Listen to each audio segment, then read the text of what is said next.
Excuse me, no, here. Here. When I started in chiropractic, I thought I would only treat animals because that had been my route in. But you have to train to treat people to get the title before you're allowed to work with animals. And I really grew to love working with people, much to my surprise. But now I wouldn't give it up for anything. Do you want to come through? When a new patient comes, it's a 90-minute appointment. Have a seat, Sarah. Thanks. I need to take admin details to create a file for them. Take a history of their, what we call their chief complaint, so that I know why they've come to see me. I keep exercising and using, doing the same things I was, the step and the running. And I keep having, just every now and again, get a little strain in this left knee, just on the inside of this joint. That information I then need to put into a full medical history, because certain pathologies will show up in the respiratory system or the cardiovascular system. So it's important for me to do a complete check on how that person is operating. I'll carry out testing and arrive at a working diagnosis so that I can then discuss with the patient what I think I'm dealing with, what their options for care are, what form chiropractic care would take. And it's only by doing that really that the patient can give informed consent to treatment so that their expectations are realistic. We can do a lot, but we're not miracle workers. All of our pain and our restrictions show up in our posture and our way of walking.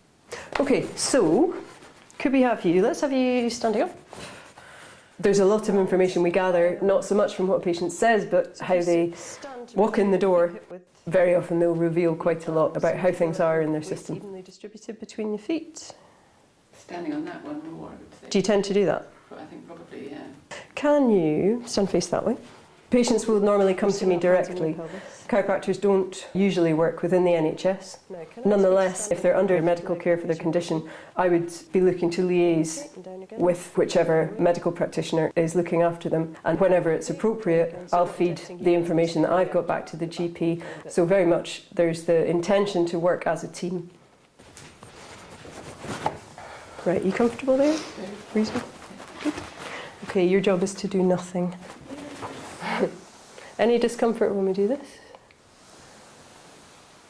I can feel that just really slightly, but at the top. Yep. I'm a McTimoney chiropractor, which means that the adjustments I use are particularly fast and particularly short. Often people think of chiropractic treatment as being tied up in knots and sat on until you pop. With McTimoney chiropractic, the patient is basically passive, so you don't need to adopt a contorted position. And then it's my job to put an energy impulse into the system at the right level. Because we make an adjustment that's very quick and adds a bit of spin, a bit of torque, and then recoils, the treatment feels very light, although it's very powerful. So it's a nice combination that almost anybody can enjoy. Laser is a fantastic adjunct to chiropractic because it lets me get into areas that are too sore to adjust. It brings down inflammation, it reduces pain, it encourages tissue healing, and therefore it lets me get on with my chiropractic job faster and more efficiently. Patients are sometimes surprised that they don't feel anything when they have laser done. Occasionally there will be a tingling, or sometimes if we use the laser on an acupuncture point, there will be a sharp feeling, but it's not painful and it doesn't feel like a great changing thing. I think that's because it works at cellular level rather than targeting nerves. I'm going to do this bit here where I've got that tendon that gets stuck occasionally. Oh, I use a category 3B laser almost every day now, which really has very few contraindications. It's a really safe and a really effective technique.